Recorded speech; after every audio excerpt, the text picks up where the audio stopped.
Hello,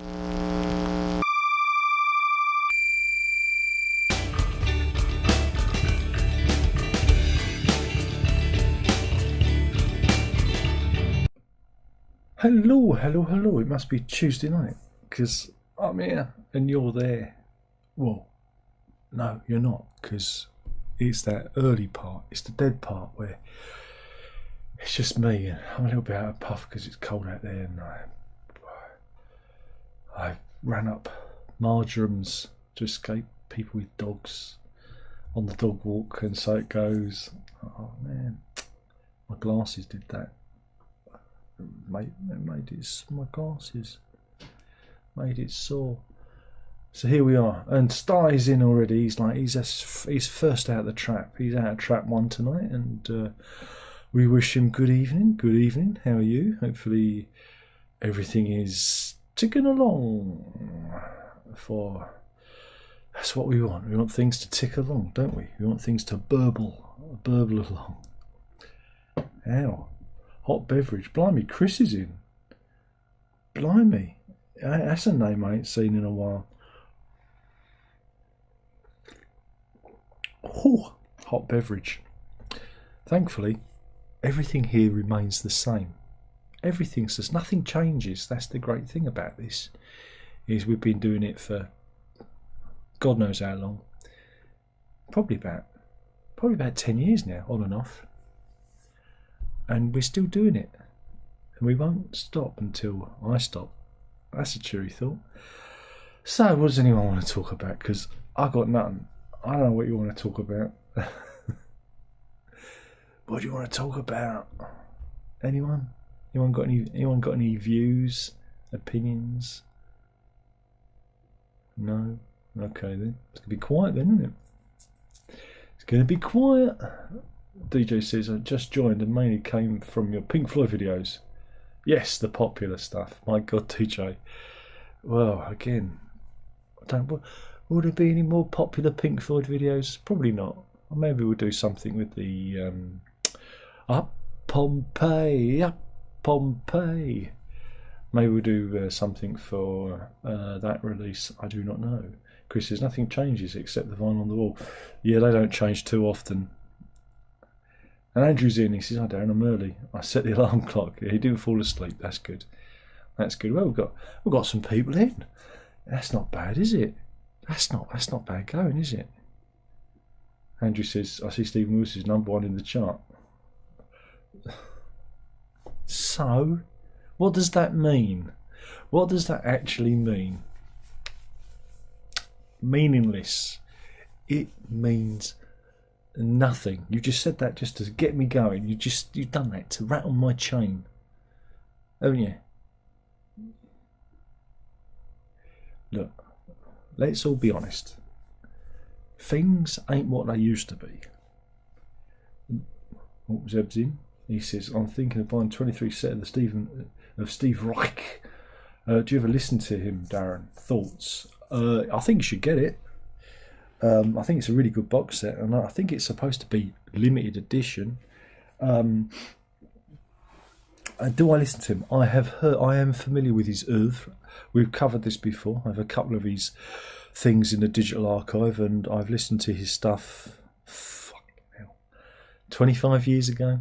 I've been there. I've done that, you know. So I think it's interesting. Again, I don't necessarily think that there's stuff that you get out and have a boogie to. But I think if you're interested in minimalism and that kind of movement, it's definitely worth investigating. But again, it's if you're flush for it. It's about 120, 130 quid, I think.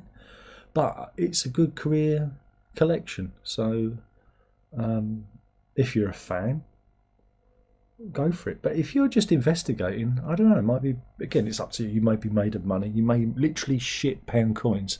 And if you do, pick it up, you will enjoy it. Maybe you won't. Chris says, how are vinyl setting efforts going on Electric Stage? Selling efforts? No one's interested. I've sold one CD and And I think let's have a look. We can tell you. We can tell you. Here we go. We have the official sales figures here. I've made 5 sales in total. 4 of those recommended, and 1 CD of textures, I believe. And we can actually look. We can actually look at the money. Let's pull up the money. Here we go. Oh look, I'm upside down. Oh, I love it when it does that. OBS, don't ever change. Don't ever change. Every bloody week I'm doing this. Now I'm facing the wrong way. Then that's it. Oh God, OBS is just mental. But yeah, I've got 17 quid. Ooh, but I've got to get 25 quid to allow me to transfer the balance. So I imagine I'm never getting that 17 quid, because I need about another 3 sales to tip me over, because you don't get a lot of money off of those discs. It's not about the money though. It's about that. It's about that there. That's what it's about. I literally wept when I got the test pressing in and put it on, because it sounded exactly how I wanted it to sound. It was amazing, and so I'm very pleased. I need to get another one done. I need to wheeze. I need to buy some more of my own music, but again, I don't really want to buy my own stuff, but I don't know, I might pick up fragments or something like that and see how that turned out. But yeah, it's good stuff. But I don't think I'm going to pay off the mortgage. £105,000 left on the mortgage, by the way. If anyone wants to send any money to the usual address, use notes only. So it's untraceable. You know where to send it. Andrew says, wonder how many albums he has sold.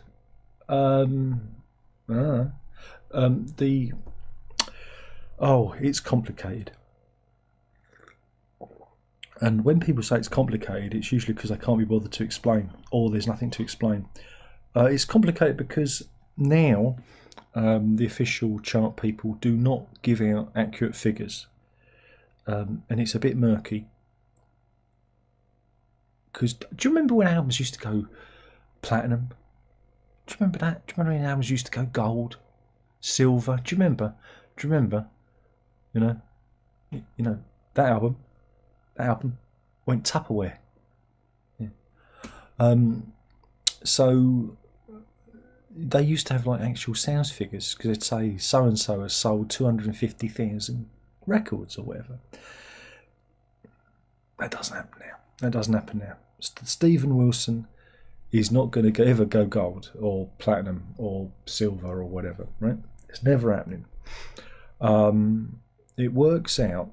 They translate it. What I have found out, right, depending on the time of year and which way the wind's blowing, to get into the top 10, you can physical units, mind, just physical units. You're looking at about 5,000 copies to hit top 10 now. Right, I can't substantiate this. This is from what I've gathered. Right, this is, just putting my feelers out. But that's not definitive, again, because it is seasonal.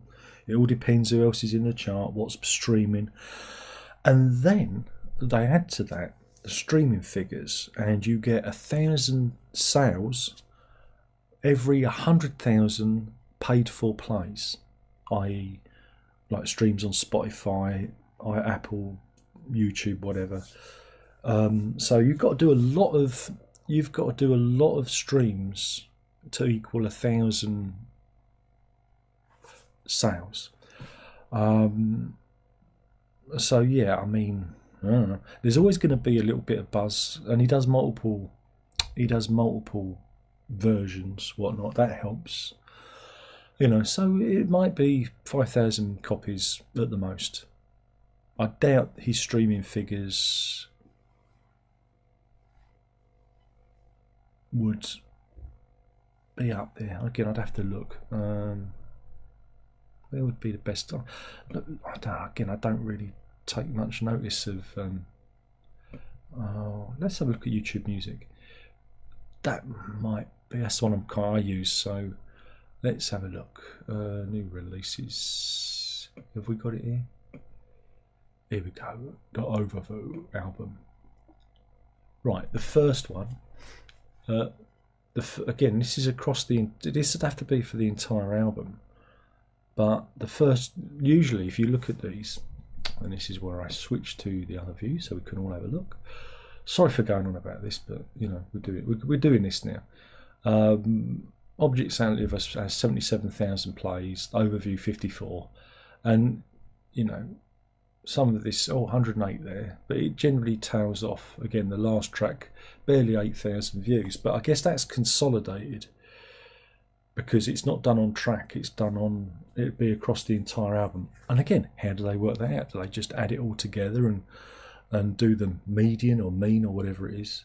Do they work it out that way and round it down? I don't know. But we're not talking sales figures that we used to have. Remember, just watch any episode of Top of the Pops that's been on BBC4 at the moment. That's the singles chart. Back in those days, a top 10 single had to sell over 200,000 copies that week. Imagine that.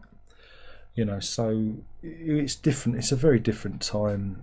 You know, it's a very different day. It's minimal. It doesn't mean anything. You won't hear him on the radio. You won't hear any of his music being used in adverts or on films.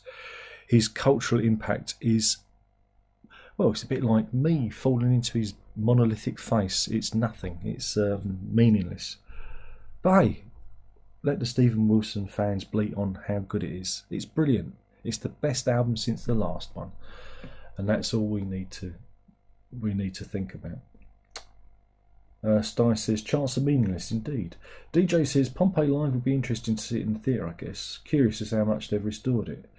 When it's been rescanned, and usually if there's any issues, they'll clean up the frames.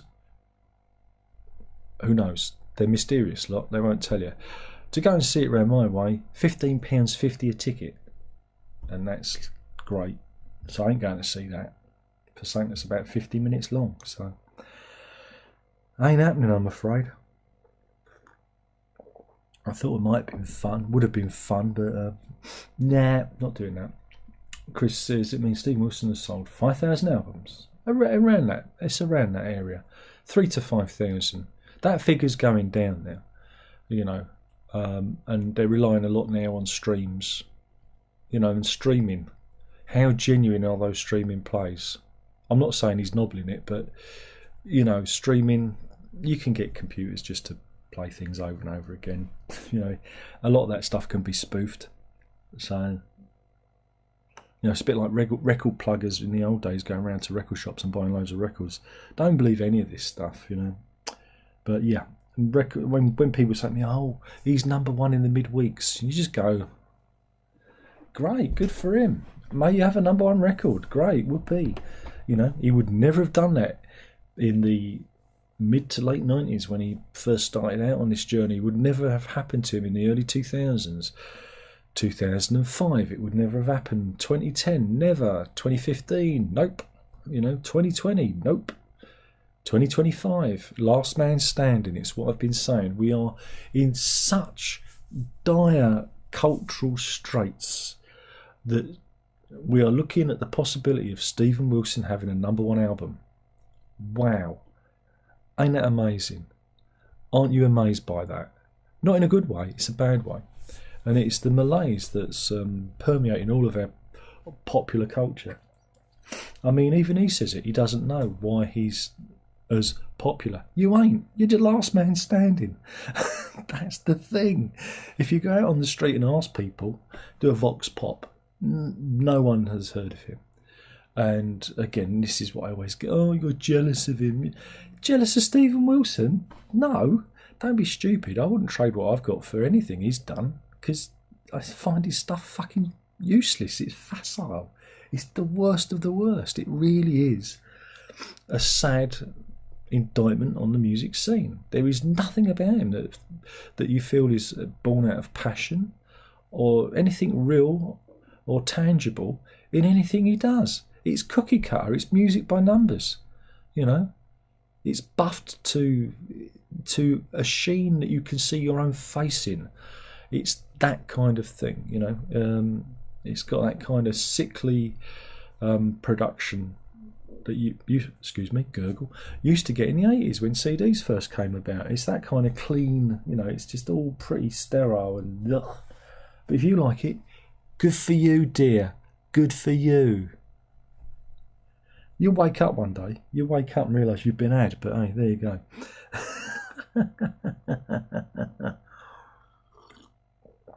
But like I said, I listened to that record. I did it 3 times. 3 times, and I probably still didn't listen to it enough for some people. But yeah, I mean, it's just, you know, it's just pretty dull. Pretty dull. Go and listen to Mike Oldfield's Songs of Distant Earth, you know. Go like, hey, this is it.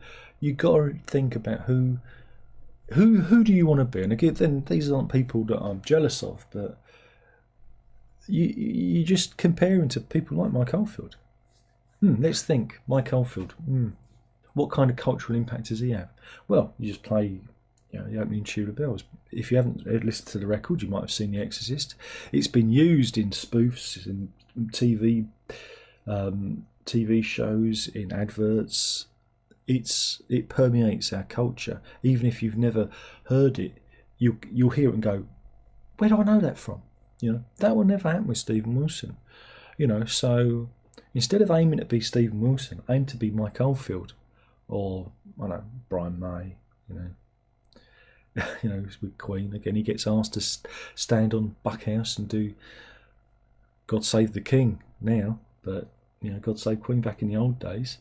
Those are the people. Again, people might not necessarily like Queen or listen to the music, but you put Brian May in front of them and you go, yeah, that's that guy that was on top of the Buckingham Palace that time, man. You know, this is the thing, and the further we move into the 21st century, the more all of this is becoming redundant. And, you know, and when these rock stars go, again, if I'm not saying I want this to happen, but if Stephen Wilson fell under the wheels of a bus today or tomorrow, that's pretty much it. That's the end of, you know. And that's pretty sad, really, you know, because all the legacy artists have still got things, you know, still got fans that are, you know, that push it. That again, like Queen, often have their music featured in adverts and films and whatnot, and that will never happen to him. So he's just a cult. I said cult, dear, cult. But anyway, I'm glad you all. Glad you all enjoyed the album. Renee's in. Watermelon's here, indeed. DJ says, since your channel is largely prog review, what's the most underrated prog of all time? I don't know. Underrated? I don't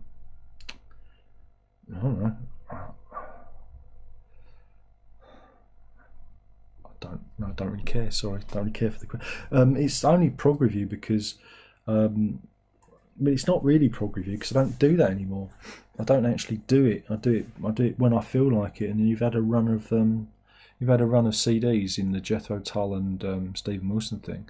Before that, I used to do Coffee Time, but I was just getting so much grief. You know, YouTube's just so crappy about it, and getting a community warning for 3 months just really put me off of doing it. You know, for just reporting on the news, and you just go, what? There's worse things. There's the same thing on YouTube, and you know, I'm getting community warnings, and it's like, what? So I don't want to do prog review. I don't even really want to talk about music because it's not important anymore. It's dead. It's over. It's finished. Good night, everyone. Farewell. You know, there's no point. There's no point. AI will soon rule, and we'll have forgotten all of this.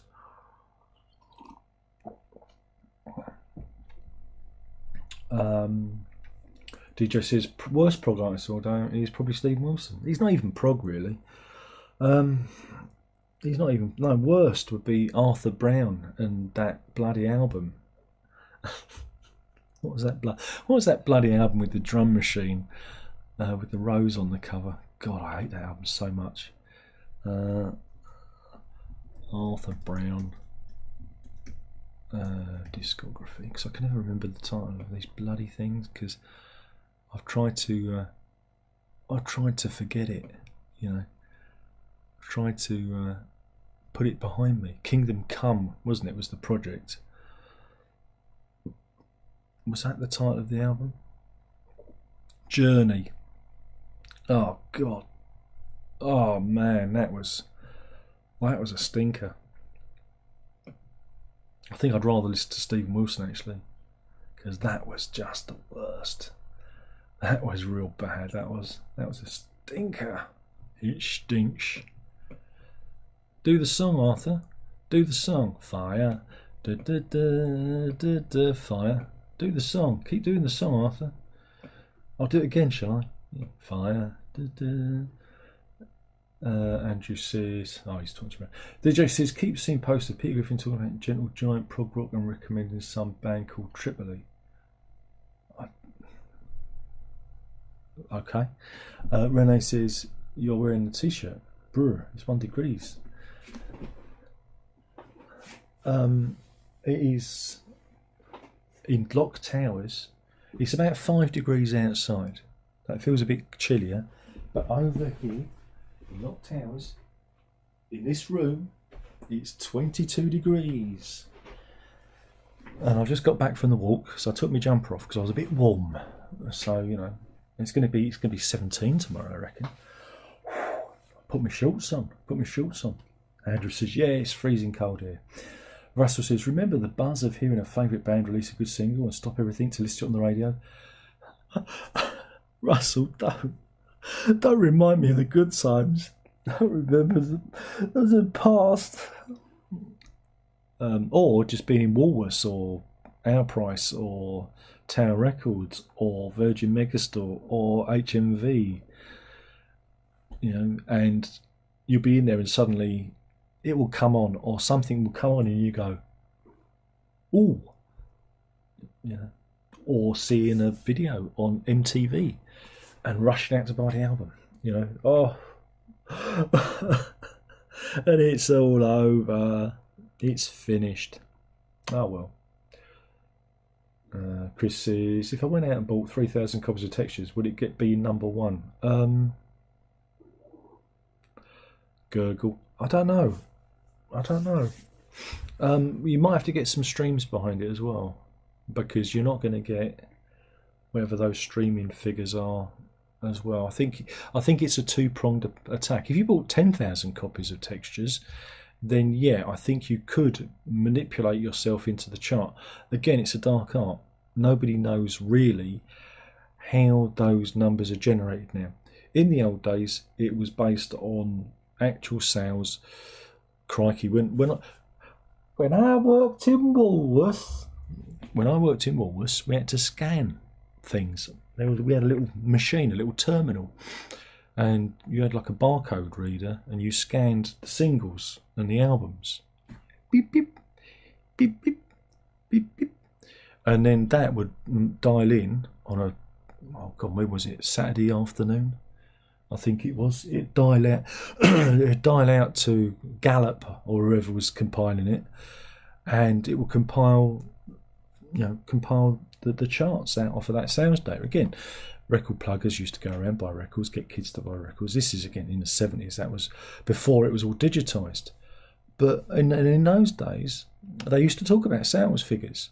This single or this album sold, 200,000 copies, 175,000 copies, and then you see a picture of the band with the award. Now it's streaming, and again, it's not even like one for one. It's what did I say? 100,000 streams for 1,000 official kind of album downloads or copies or whatever. You know, so that's how it translates. It's a murky art, and I don't think you'll ever get a really good hang on what's being sold. You know, it's like when they bring out these these box sets, these like the Jethro Tull ones or the Marillion ones, which I have behind me. You know, when they originally brought those out, they sold out really quickly, but they weren't. I don't think they were manufactured in any great number. I think we're talking literally about 3,000 to 5,000 copies. Because sometimes you will see old albums. You can go to the charts and check this out. I'm trying to think of an example. Let me have a look. I'm just trying to think. But you will see old albums that are reissued. You know, you get these reissues, these deluxe sets, re-enter the chart. And you go, wow. But they're not selling 100,000 copies. They're only selling maybe 3,000 copies or whatnot. You know, so it's really quite fascinating how they've kind of mangled everything. How they've mangled everything. I'm trying to think of a good example. Wait a minute. Let's see if these guys have got a reissue that we don't know. Here we go.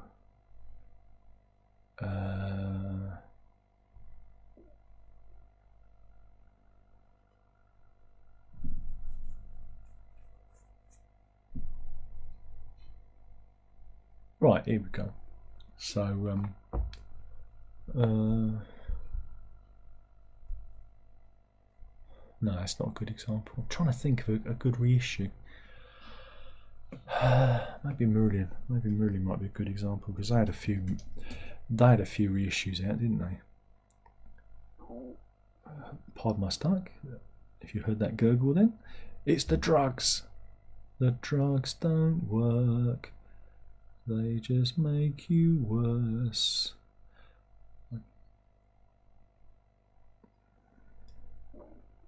Gurgle. Yeah, you can see the state of this with the last few Marillion reissues. You see, Clutching at Straws, which was reissued in December 2018. It reached 96. It says script for adjusted here, but they've done reel to reel. They got the album cover on. That went to 35. Fugazi, 25. So you can see how those albums have re-entered the chart again. Now, normally a reissue wouldn't even enter the album chart back in the oldie days. If there was a 10th anniversary edition, it wouldn't even chart because there was so much going on. But here we are. That's what it is.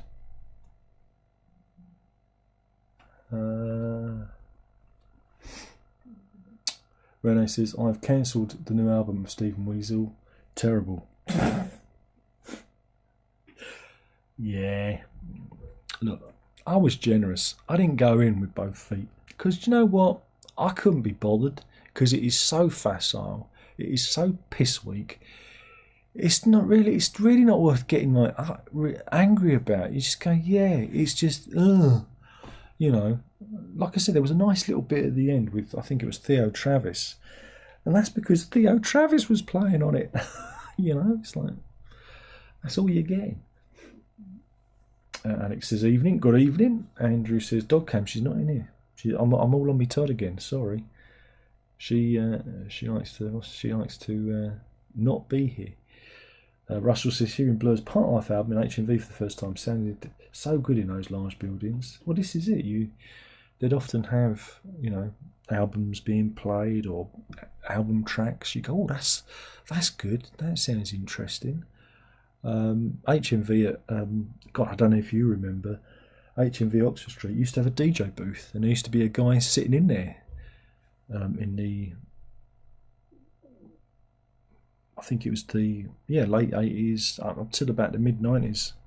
There was a guy in a DJ booth who'd go, and coming up, you know, so you could watch him spin the wheels of steel. DJ, since we have gotten a deluge of box sets and remixes and re-edits, which of the PF ones would you guys say is the best? Laps was interesting. Oh, by the way, was maybe the next best one. None of them.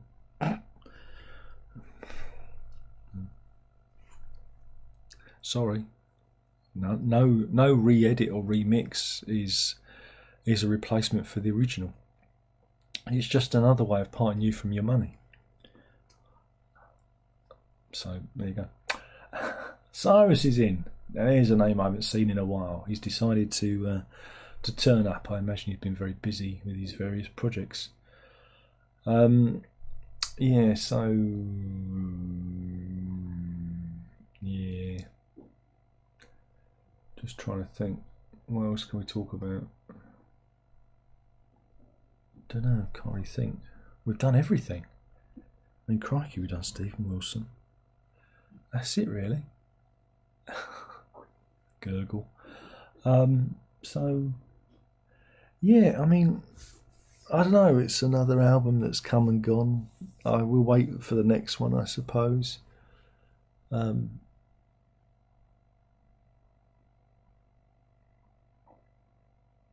But yeah, people.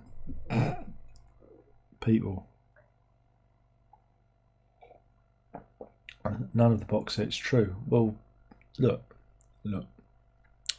What I think's good about Pink Floyd is they put out nice reissues of the vinyl. They were off the scene for a very long time, and they fixed the artwork and they brought out nice, clean editions of the vinyl at very reasonable prices. You know, they're not stupidly expensive like some other artists I can mention. David Bowie, and I think that's good, because you often had a choice in the old days of getting a spunky old copy of Animals, which was full of crackles, and and who knows what dubious dribblings were on the inner sleeve, But now you can get a nice clean copy, or the remix if you so need the remix, and that's a good thing. I think that's good that they kept that going.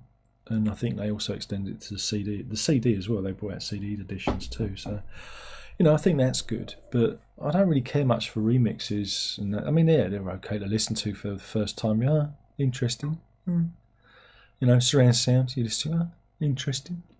But it never replaces the original stereo master or stereo mix or whatnot. So I think people can get a bit blinded by it all. Again, and I do think the Pink Floyd stuff has been a little, again, the box sets are a little bit lackluster because they don't like to have anything in there to explain the album. There's no history in there. There's no making of. There's no documentary coffee table book, and that's what I kind of like. I mean, that's what I enjoyed about the Toll reissues. Even though I don't like the band, I like to read the stories of the making of. I find the mechanics and the making of albums quite interesting, and how bands function. I can read that stuff and prefer that over the actual album. So, I think Floyd's reissues are often quite lacking.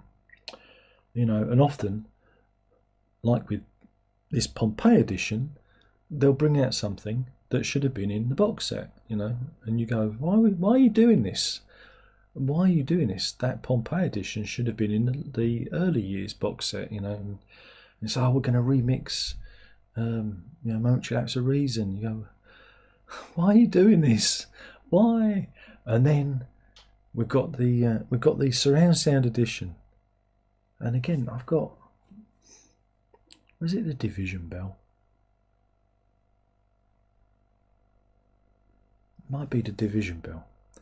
I've got a surround sound version of that on DVD, and they were selling them just like as breakout. They weren't even in a box. They were just DVD editions, and you get the feeling they were meant to be in a box set or something, because they're in a little paper sleeve. I've still got one left, but I bought a load of them and flipped them because that's the kind of guy I am.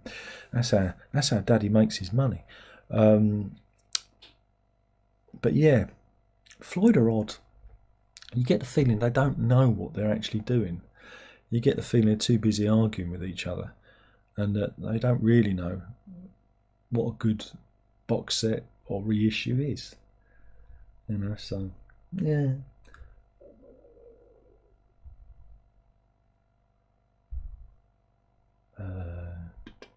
Where are we? DJ asks, have my thoughts changed much on the 2019 mix of laps? Well, again, I think with that album, because it was made in a certain way, i.e., Gilmour was in control, Mason's contribution was minimal, Richard Wright's contribution was minimal. I think it was more Gilmour putting things right, and saying, we'll make the drums a bit normal rather than them sounding like 80s drums. But then you kind of take, I stand by my original assertion. You suck out that atmosphere. That album's a product of the 80s, and it should sound like a product of the 80s. And it's just too fucking weird, especially if you grew up with it. You grow up with it and you hear it and you go, what the fuck? What the fuck? I mean, look, I'm sure there are some people that really dig it, and that's fine. It's interesting. But, the original is the original. It's about capturing a moment in time. The politics, the technology, the styles, the mixing choices.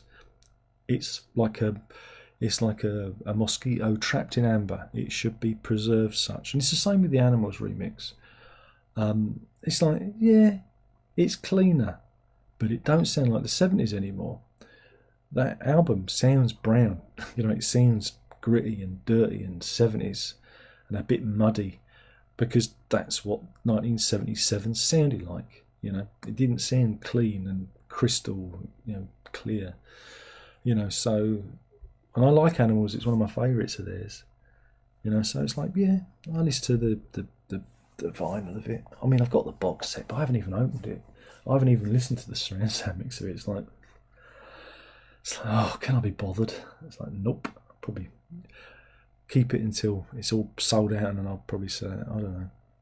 But it just gets a bit too much. There are very few albums that are so badly recorded, or so badly mixed, or so badly mastered that warrant a complete remix. They're very few and far between. I can literally think of, like I say, there's one album I can think of, and it's by that band.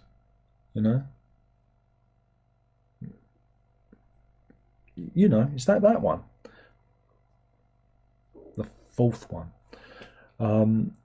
because that did sound a bit muddy when it was first pressed, and the original vinyl pressing of that is a bit so I think that's the only decent one I can think of, where you go, that's a vast improvement, but it's, I used to find them interesting. But then again, it was reading that interview with Ian MacDonald of that band, who said, when we was making that first album, all our fingers were on the console, we were all lined up and we were all mixing it incrementally, and that mix was a band effort, and you go, wow, that really is all of them, fingers on the console. And it's the same thing happened with Yes did the same thing, you name a band. Queen did the same thing, and they'd all take it, because they didn't have automated consoles, so they all had to, be desk jockeys. And I think that's the artistry. That's really, the mix is the artist, because they're all connected to it and via those console buttons. And it gave me a lot to think of, and it made me realise that Wilson doing what he does, just laying things out flat, and that's fine. That's what he's employed to do. But you could basically get a monkey to do that. You can get AI to do that now. You don't need Stephen Wilson. You can just feed the stems in, and the AI would check the original album, and it will go, right, that needs to go there, that needs to go there, that's an approximation, and there you go. You don't need him. I think it's more interesting when you do go in and you do tweak it, you do play with the EQ on certain instruments, and you do bring the vocal forward or back, or you redo the soundstage, like what I did with some of the Genesis stuff that I posted up. I find that more interesting, because it can bring certain elements out, but then you are not preserving the original at all. You're actually doing a whole new version of it. You know, not a remix per se, but more of a restaging of it. It's probably the best way, maybe a better way of talking about that. You know, but yeah. But again, if you want to listen to that, if you want to buy it, that's fine. Yeah, it's your thing. But those original records, the artists were there at the time, and you lose that. There's, like I said, there's only one band, like I said, that did remixes by committee, and that's Genesis. It's those guys, you know, and that's why everything takes so long for them, because every person involved gets a say, and you know, writes notes, and you know, those 2007 mixes are, like I say, a band doing it by committee, and that's interesting. I think it's interesting. Cyrus says, I thought the overview was very bland. Not half. Maybe it was made solely to complement the visuals of those IMAX screenings, but the music itself feels like it doesn't instrumentally go anywhere. It doesn't. It doesn't resolve itself. It's just bits glued together. It's just nothing. It's nothing. It's nothing. It's just some noises that happen. And it doesn't have any big crescendos or large, ambitious, complex moments that are best of prog albums or catchy hooks or great EDM songs, because it's not prog. He's not a prog artist. He is not a musician. He can do little things. He's good at doing little things. I don't know why he's rated. Why is he rated so highly? I don't get it. But hey, you're just jealous. No, I'm not. I'm not jealous. Oh, I wish I had the capacity to be jealous. I gave away jealousy when I was a kid. You know, the last time I was jealous was when Dean Seabrook got a green grifter bike for Christmas. I had to walk past it for about a fortnight because it was in our house, because my mum was storing it for his mum, and I had to walk past it every morning on the way out to school. And I go, and I can't even ride a bike. I used to kid myself. I used to think, if I had that grifter, I'd probably be able to ride a bike. That grifter would be the answer to all my problems. And that was the last time I was ever really been jealous of anyone, you know. So I wish I knew what jealousy was. I really do, because I exist in my own world with my own interests, and you know. And if you do well, good for you. If you know, as long as you've earned it and you haven't turned anyone over, then good for you. I don't. Other people's success doesn't bother me. You know, I dwell more on my own failures than other people's successes, and that's how everyone should be.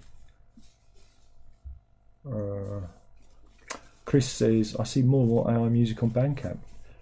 It's on YouTube Music. It's on all the streamers. There's just more gibberish out there, more and more gibberish. It is frightening, and that's why Spotify. I wish I could get all my music removed from Spotify, because I don't actually earn any money from it anymore, because I don't get enough plays, because all the AI stuff has come along and generates more plays than actual people. But unfortunately, there isn't a little box I can tick when I do put my music out there to say, don't want to put it on Spotify. It's kind of a one and done type deal, and it just kind of goes everywhere. But Spotify is the death of music, you know. But there you go. Bitch moan. Andrew says, I got The Wall on Blu-ray. And I didn't realise it was Spanish with subtitles. I did say that. It's called El Muro. Do you remember? I did actually say that. I did tell you. Don't anyone listen. You can turn them off though. You don't have to. There's a button on your remote that allows you to turn them off. They're on auto when you put it in, but you can turn them off. So don't be put off by that. Zeb says, speaking of Floyd, finally started using those scarves from the immersion box sets.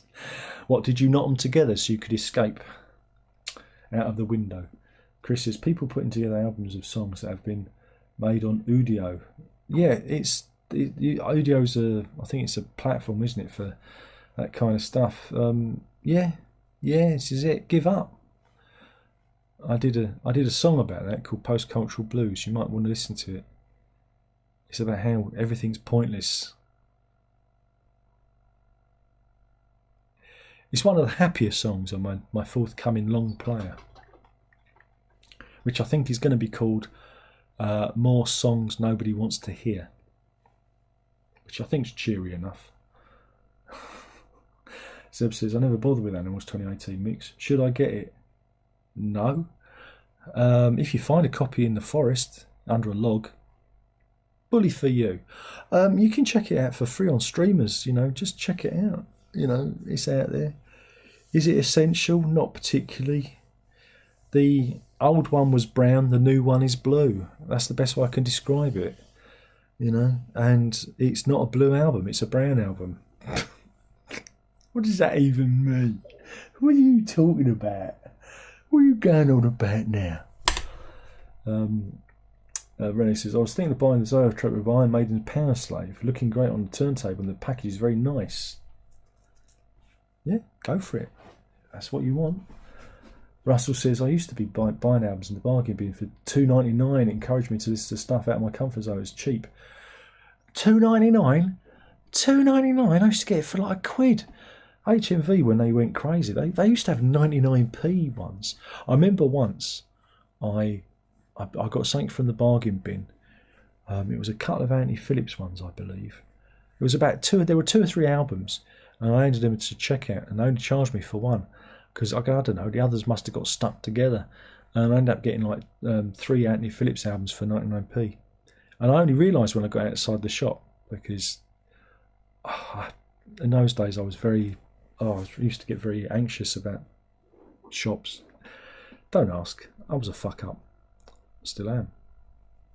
But yeah, it was only when I got outside I went and I looked at because I thought, that thing where you have change in your hand, and I didn't want to check it. I used to check my change outside the shop, which is probably really stupid, and I thought, God, I got a lot of change there, because I think I paid with a 20, thinking that I was going to get, maybe a £5. I had a tenner. I'm thinking, that's not right. And I look in the bag, and then I get the receipt, and I go, oh dear, I'm a naughty boy. But there you go. I think it was 3 Anthony Phillips albums. But hey, no one else was going to buy them. I gave them a good home. I still own them. Russell also says, how bands don't function is equally as intriguing. It is. Dom says they should rename surround sound to Stephen Wilson sounds. No, not really. DJ says, I did see... What did you see? Oh God. I did see this 360 really audio version of the later year stuff, and it was being uploaded constantly onto the YouTube channel, constantly. What is 360 reality audio? Fuck knows. Fuck knows. Probably some pseudo 3D shit like Q Sound. Who remembers that? I don't know. I do not know. Alex says, I have that Rene. It does look awesome, although I can't wait to view the animation on the vinyl. Tried many times. Yeah, the problem with some of these zoetropes is they don't run at at the right speed. Try this, and I did demonstrate this on one of my videos. I think it might have been for the Blur one that I have. Use your phone, take a video of it, watch the video. It works, but because it's running at 33, the eye doesn't register it. But if you video it, it plays it back at 25. Everything looks peachy. So, because you don't run at 25, does it? It runs at 33. So the animation tends to not quite be there. But like I said, camera it, play it back, then you'll see the animation. Because it's all to do with frame rate and your eyes and your eyeballs. Zeb says there was a 2014 Division Bill box set. Yes, I had that.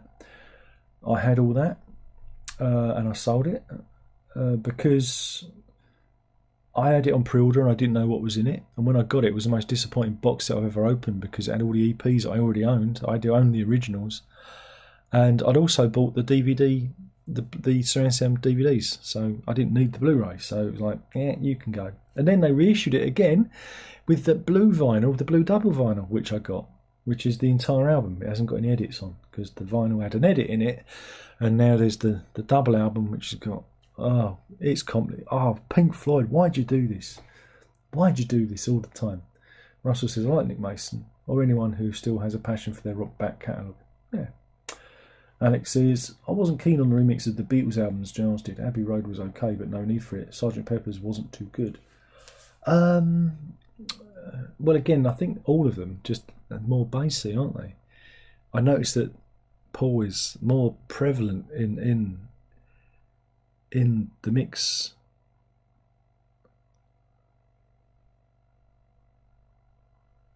I'm trying to think. What do I think about them? What do I think? Look, it's the Beatles. I didn't buy any of the box sets. I only bought the vinyls. So you know, it's the Beatles. It's the Beatles, man. Come on, you can't mess up the Beatles, can you? Not really. Cyrus says, for me, the only time the 2019 remix of Momentary Lapse reason sounded considerably more on was with the one slip. Yeah. Cyrus says, although I feel Momentary Lapse is the only time Floyd's production didn't sound ahead of the curve, I do see what you're saying. Cyrus, you had to be there. I'm not, you know, this is where you pull your old man stripes. You had to be there, son. You had to be there. You know, because I remember it was when that was released. I just started doing my A-levels, and I sent my mum off, you know, with my money to get me a copy. Instead of getting the CD, she bought me the LP edition. I was like, oh, Mum, I wanted the CD. I had the CD. And, you know, and it was all very exciting because Pink Floyd were back together. You know, to see, you know, a Pink Floyd album coming out of the acrimony that was the legal. I mean, crikey, there was even talking of legal injunctions when the album was coming out. There was a lot in the press about it, so it was really quite exciting. And I've got that, and I've got a couple of the vinyl singles, pink vinyl, I might add, from the time. So I was really into it. You know, I thought it was really, really cool. You know, I was really into the album.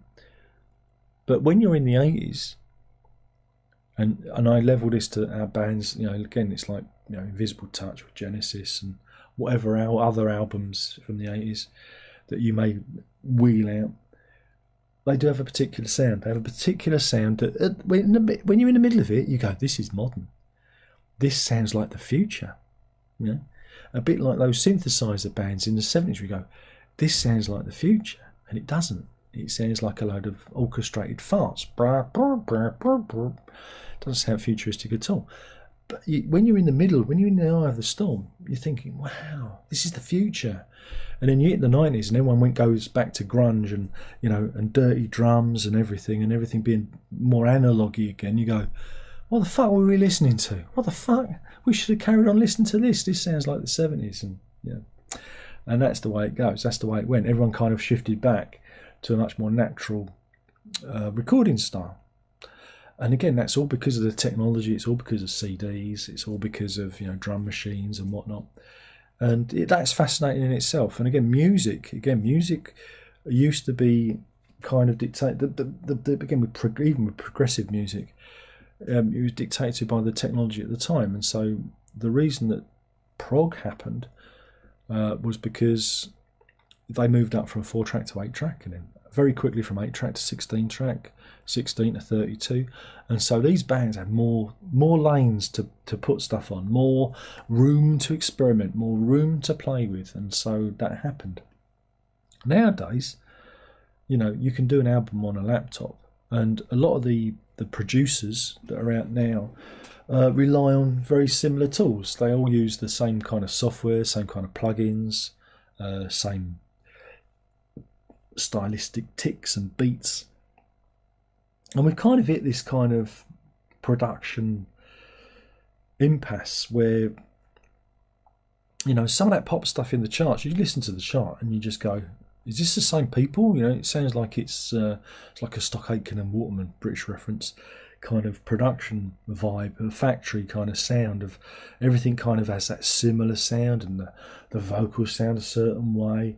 And, you know, there aren't any unique producers, you know, there aren't any Trevor Horns. I know Trevor Horn's still around, but there aren't any characters out there that you go, wow, that's interesting. It's all pretty much of a muchness because they're all using the same tools. We've kind of peaked in terms of recording technology. It's just everything's peaked, and so a lot of the creativity is gone, and that's a real shame. That's just a real shame. Russell says, I think it's pretty reasonable to have the classic version and a new version, but released together as a package so that the integrity of the album is still intact. Absolutely, there should always be like the original mix cleaned up. You know, they should get the original master tapes and clean them up and do whatnot, you know, because there's nothing wrong with going back to those original masters and you know, fixing whatever errors that they deem is wrong with them. But then you look at how music was treated in the 80s and then into the 90s, 2000s, and people using lots of, you know, compression and, you know, noise floors and whatnot, and everything becoming very, very boxed. You know, it all gets a bit weird. You know, it all gets a bit weird. But it's all done so you buy more product. You buy the same thing over and over again. I mean, again, he says you wouldn't want to keep buying. You wouldn't want to keep buying the same album over and over again, would you? See what I did there? You wouldn't want to do that, but I think we already have done. So some of us have kept the music business afloat single-handedly for the last 20 years. Alex says, only remix I like was the Maiden's debut. I always thought the albums were so quiet, barely audible on the remix. The drums are slightly louder and it sounds a bit cleaner. Yeah, again, some albums are recorded. You know, those old albums were recorded in a rush. You know, a bit like the first Queen album. But yeah, look what they did with that. When I think they could have gone back, and like I did with my remixes of that album, you could have gone back and just laid things out a bit better. You know, boosted the drums, put a bit of compression on the drums, bit of reverb to tighten it up, you know, a bit of delay here and there to thicken things out, and you have a much more cohesive sounding record. But they didn't do that. No, they didn't.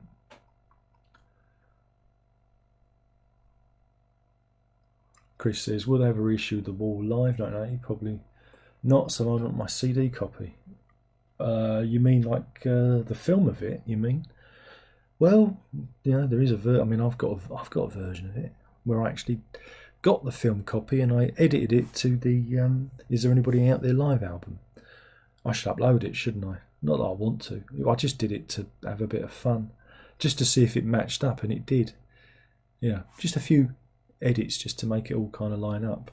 But seeing as those recordings were taken from Earl's Court and the film was taken from Earl's Court, you can get it to line up fairly well. But does look like potato cam, you know. Even if you fed that into AI, there's not much they can do with it. But you never know if Roger Waters has a change of heart or pegs it and relinquishes control to the other members of the band. Though he'll probably end up putting something in his will that means, you know, his kids get hold of it and they have a big book of rules that he'll adhere to. So I don't know, probably not. But you never know with the Floyd. You know, whenever they need a couple of quid, they go look at the back of the drawer, go, could reissue that. Alex says, Willis used to sell albums for £1. Yep, I bought a load of stuff there like that. Masters of Reality, their album, wish I'd never sold it because it ended up being used on the last Lemon Jelly album for, was it Come Down on Me? It was awful. Oh, sorry. I bought a live Sex Pistols album. It was awful. Sounded like they were 5 miles away from the mics. Threw it in the bin. Alex also adds, mind you, Maiden remixed the X Factor in 2015 in '95. Everyone said it was horrible sounding. I can't hear any difference. Someone's done X Factor revamped on it on YouTube and it sounds awesome. Oh, well, there you go. Everyone's playing around. You can do that now. You can load it into your favourite digital audio workstation and rip the stems out and remix to your heart's content. And I think that's pretty cool. Yeah? I think that's pretty cool.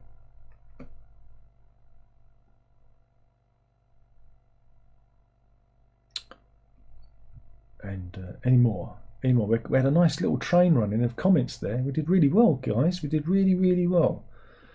Anyone got anything else they want to add? Because that was almost like the old days, wasn't it? It was almost like the old days. Got a full head of steam there. Toot toot.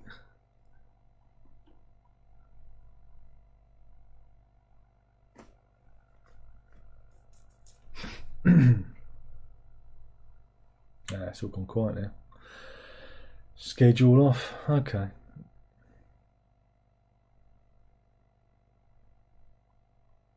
Nope. No. Any more for any more. Any more for any more.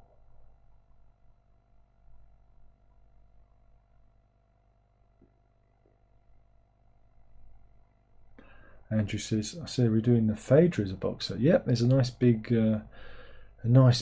Tangerine Dream box set coming out for you.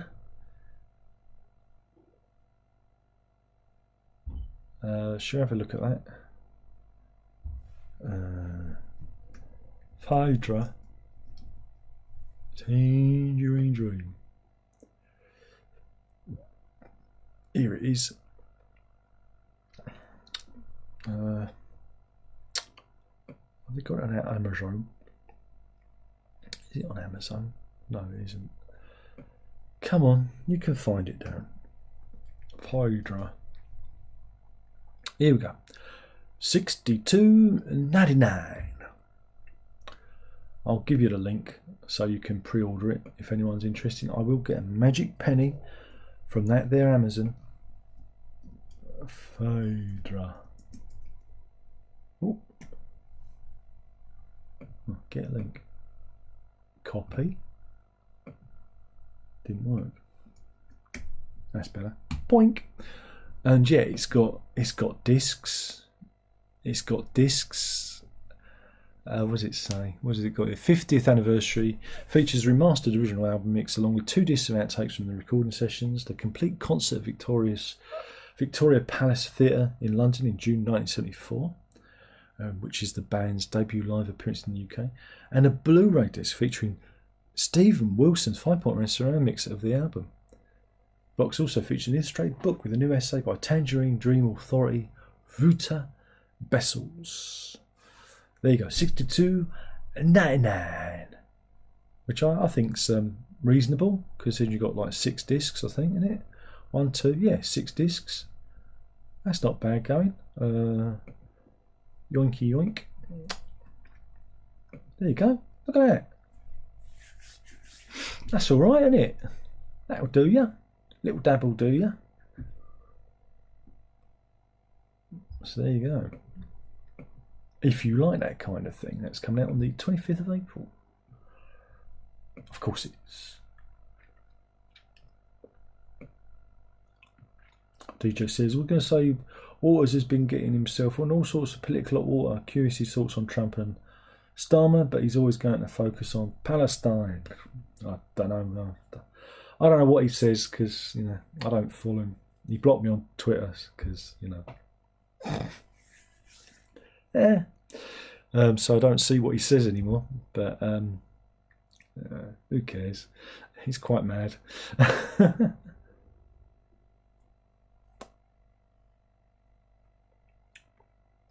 Cyrus says, it wouldn't surprise me if besides Pink Floyd at Pompeii they end up releasing a 50th anniversary Wish You a box set like they did with Dark Side. Oh, don't get them started. Yeah, they probably will actually. There'll be an Atmos mix. Yeah, again, you see, they're a strange band who don't really know how to celebrate themselves. You know, each one of their albums could do with a box set, you know, from the very beginning, you know, from Piper onwards. I think they could really do an interesting thing, and they could document it, you know. But Gilmour has stepped away, saying that he wanted to, you know, again, he was into preserving the band's mystery. He liked the idea of them being a pretty anonymous band, you know, faceless, and that the music stands for itself. I kind of get that. However, when you're dead, Dave, you're dead. And so it's probably good to sit down one last time and tell the story how you want it to be told. Because when you are dead, someone else is going to tell the story, and it might not necessarily meet your specifications, as it were. So, you know, it would have been nice if the band, you know, when you have all these anniversaries, you know, when you had the 50th anniversary, you know, just do that. They just do a box set for each album, and we know it's coming, and, you know, it doesn't have to be a really good thing, but if they they concentrated on the coffee table book, you know, and had the story, had the album, maybe a surround sound disc, maybe, you know, some offcuts, some live material. You know how they do it. I think that would have been a really good, and of course, slip the vinyl in there as well. I think, you know, that would have been a really good way for the band to proceed. But because of the politics, because, you know, because it's Pink Floyd, we get these rather uninspiring, anemic box sets that, you know, I don't know who they're meant to interest. Yeah. Chris asked, did you get any of the Penguin Cafe coloured vinyl? No, I didn't. I got one, but unrelated to that, when HMV did their 1921 collection.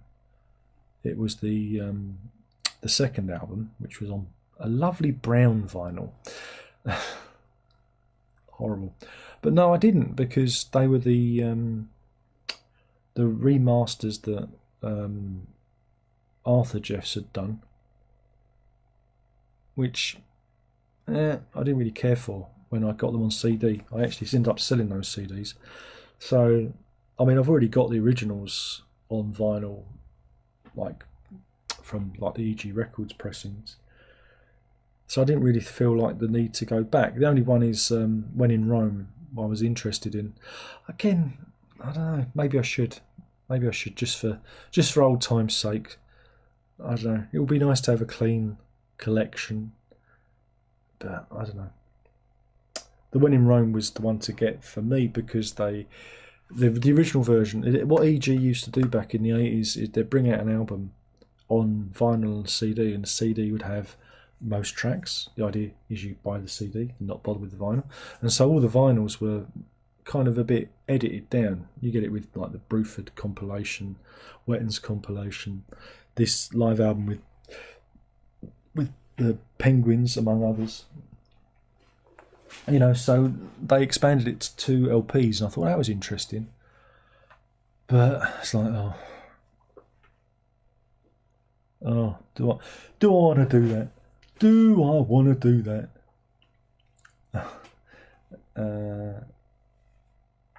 Andrew says, I might get that. Oh, okay. Cyrus says, besides Pink Floyd at Pompeii this year. Well, Alex says, of course we're going to get the box set. We want the marbles. Everybody wants the marbles.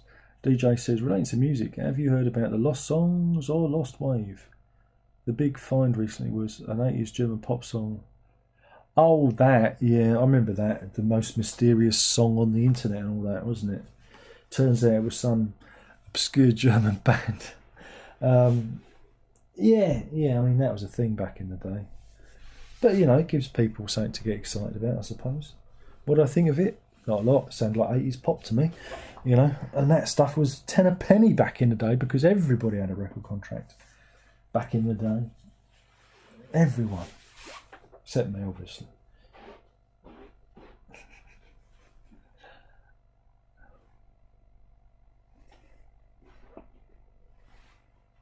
Any more friend, need more. I wonder if those Penguin ones are still out there. Now you got me curious, because they slipped my mind. It's like, and they were a bit expensive. It was going to cost me like 250 quid to collect them all, I think, because they was like 30 quid a pop. It's like, how much? How much? How much? So you got 30 quid. It's like, what? 30 quid for a vinyl? What are these prices? Are these HMV prices? Yes, it seems like they are HMV prices. The Penguin the Penguin Cafe mini album is only 20 quid though. I could get that. And When in Rome, the one I'm really interested in, £37.43. Oh man, what I need to do is create some sort of like wish list, and you suckers could buy them for me. No, I wouldn't do that. We're past all that now, aren't we? We're all past all that. Where's vinyl? That's what I was looking for. Yeah, 30 quid for an album. I find it very hard to do that these days. DJ says another song was called Ulterior Motives, which you won't believe where it's from. Where's it from? Renee says, I'm going Tired, almost 1:15 over here. Thanks for the chat. You're welcome. It's hard to keep up. It's such a heady brew, isn't it? Heady brew. Cyrus says, "Oh, it'd be awesome if the remaster job on Live at Pompeii would lead to a concert film with all live and it was cool." Again, yeah. Any of those live shows from that tour, or even their other tours. Well, again, the footage is out there, Cyrus, and it was all filmed. So and of course it was recorded in audio. So there is no reason why that stuff couldn't be assembled, and if it's damaged with AI, they can fix it. It would be good if they could do that, but it's like everything else.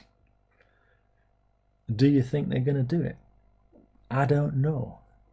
I really don't know. I'd like to think again.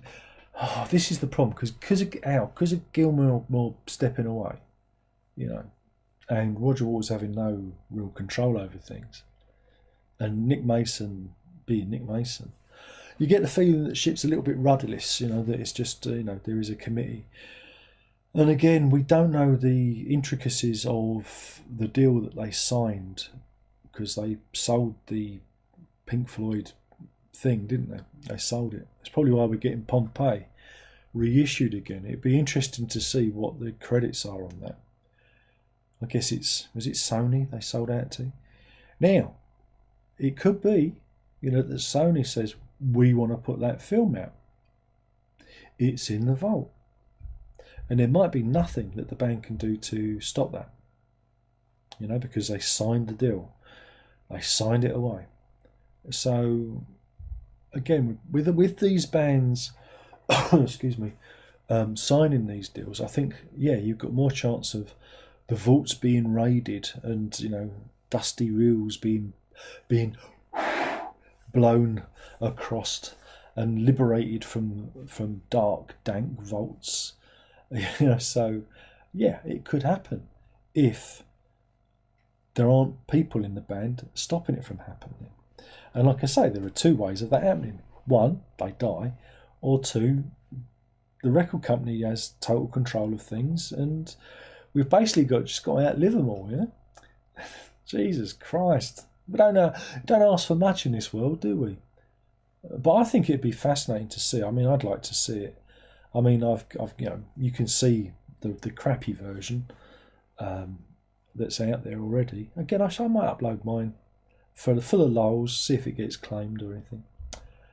And you can see what I did. I just dubbed the Is There Anybody Out There audio and re-edited the film around the audio so it all kind of lined up properly. But it's a bit ropey. It's like a really poor quality VHS 2 or 3 generations down.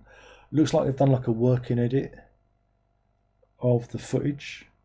Because it's a multi-cam thing. They've got cameras everywhere and it's all professionally framed. But it looks like, you've probably already seen it. I don't even mind describing it to you. It looks like, really poor because of the different generations of people dubbing it from VHS to VHS. So, but the reels are out there.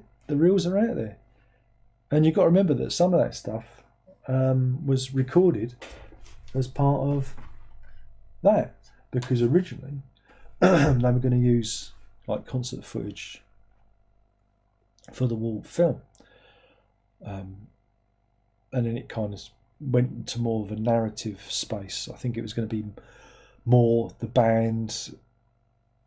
They weren't sure what they were going to do with it, and that's why they filmed it. It wasn't intended to be released as a concert film. It was going to be an insert into the Alan Parker film. So, no. DJ says some guy named Carl posted a snippet of it online and cut the person song where the bed creaks and the moaning could be heard. But yeah, that lost song, Ulterior Motives, was found. You know what? What's that? There was a release of it and various 80s pops raised that song. The Booth Brothers. Okay. Cyrus says, funny enough, I too finally used a scarf last year. Everyone's cracking out the scarves. You lost your favourite scarf and you think, do you know what? There's a scarf in that box I might as well use it. Everyone's saying good night everyone. And Sarah says maybe I need to get Peter Jackson involved in the Wall Live. It was cool. At least we can get a great remaster of the Alan Parker film 4K. I can die happy. Well, I'm going to say this again. You do have the Blu-ray, the Spanish Blu-ray, which it isn't an upscale. This is definitely a rescan of something from what I can see, because I have the DVD and I put this in, and it's definitely a different scan because there are scratches on the film and stuff, and you know, it's pretty good for the Blu-ray, and it's got the surround sound mix.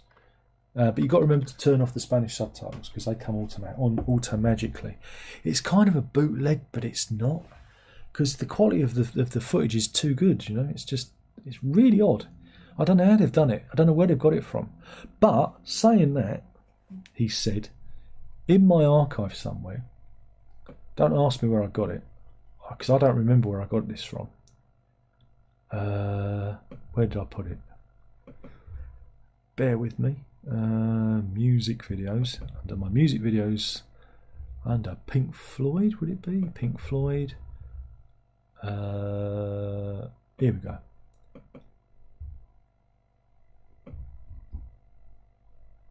What a good frame. There was an HD version of that film. I'm trying to get a good frame. Where's the animation?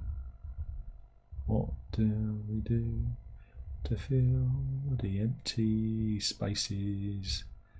The waves. Here we go. Here's a good. There you go. And that's the kind of resolution we're talking about. And I don't know where I found this. I got this somewhere, and again, it's pretty good resolution. I downloaded this years ago. Does it say when I downloaded it? Let me just have a look. Bear with me. 2012. So it's before upscaling, and I think this was broadcast on some TV channel. And this looks very much like the Blu-ray. I mean, look at the detail of that Mickey Mouse watch. Look at it. Look at the detail. Yeah. Oh well.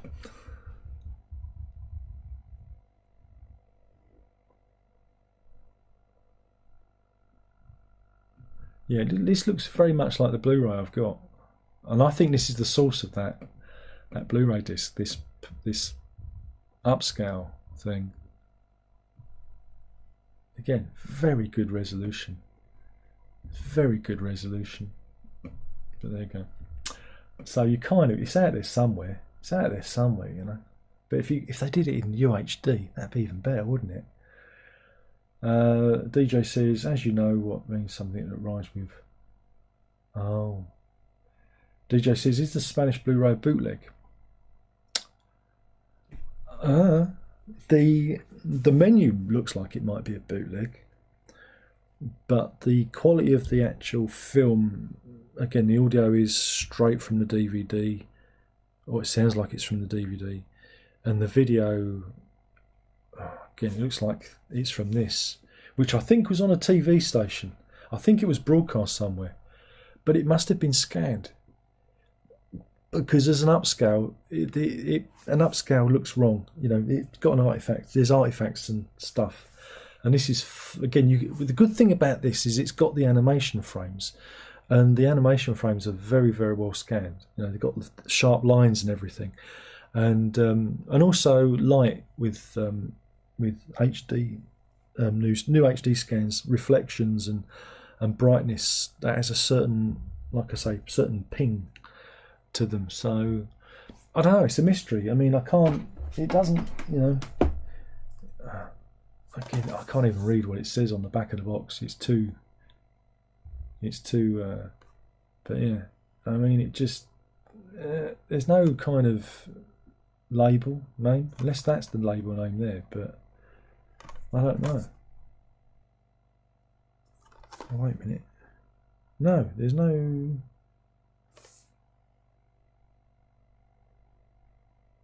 There's a catalogue number at the top,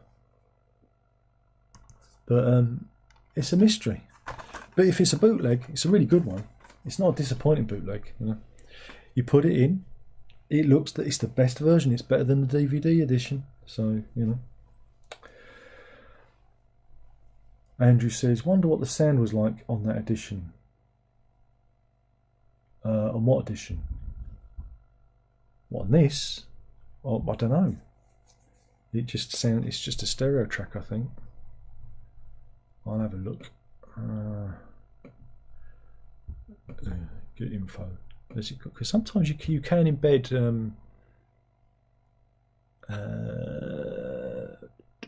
Yeah, it's just a stereo track. But I don't know where I got it from. I downloaded it from somewhere. Don't know where. Who knows? Who knows what lurks in my but yeah, this is the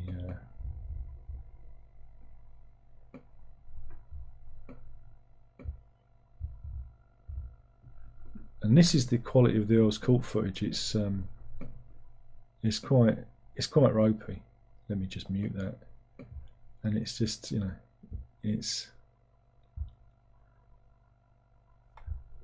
it's a bit ropey, you know.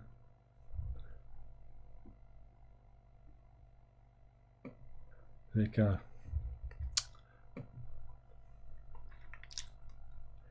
DJ says, since we're talking about concerts, what would be your favourite concert in general? I highly rated concert films are things like Stop Making Sense, etc. Favourite concert film? Favourite concert film? Oh, I don't know.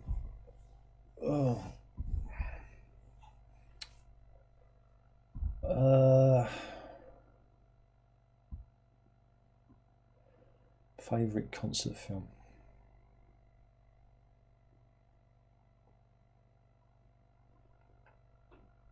Quite like Pink Floyd's Pompeii. That's a cop-out answer, isn't it? I'm trying to think. Something that I go back to. I quite liked the. Unfortunately, I have to mention that band. I quite like their 2003 concert film because it really caught the concert very, very well, and the 2000 concert too.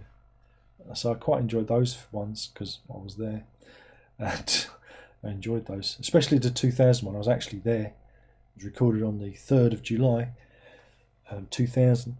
3rd of July, of course, is their wedding anniversary, and I know how to show a girl a good time.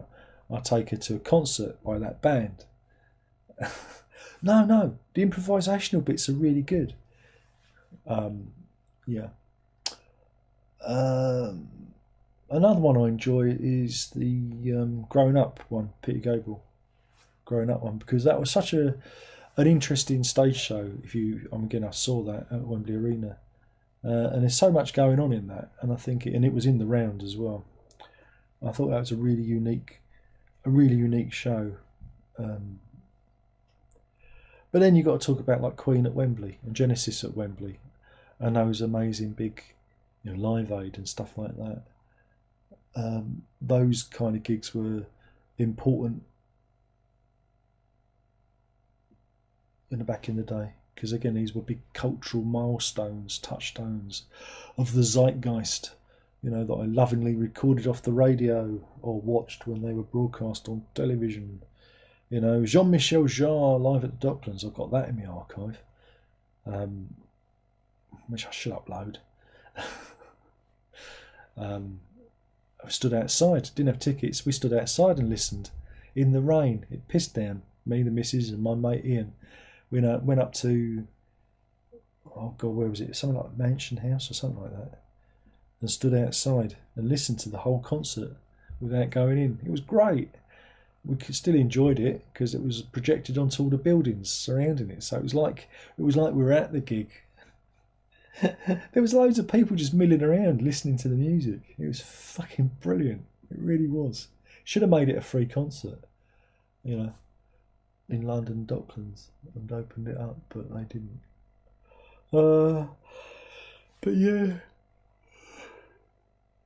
Well, I don't tend to watch that many concerts these days, so you know, or it's watching stuff on YouTube like Tortoise, their stuff that they do. I really like watching them play.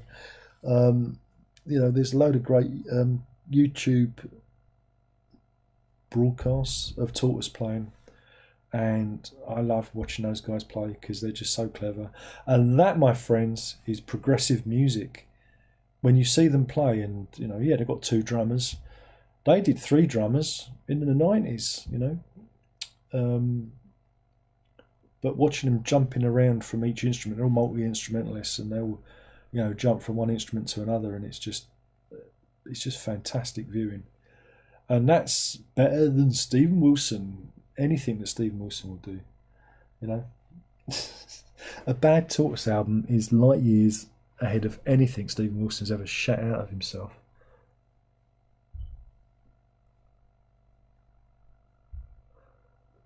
I'm stumped. I'm not stumped. It's a lot to cover, isn't there? Really. Chris says Secret World Live is pretty decent. Yeah, it's all right. I saw that and I didn't enjoy it because we was at Earl's Court. We were up in the gods and he was playing to the people at his feet. So it was like watching the top of Peter Gabriel's head, and it was one of the worst concert experiences I ever had. It just felt like I was dead and floating above the stage in the spirit form, you know. And I'd seen Genesis. We saw Genesis at Earl's Court at the same time, and they filled the place. They played at one end and had big screens, and even though it's like a aircraft hangar, it was great. And I sung the whole night, and I'm sure the people next to me really appreciated me singing.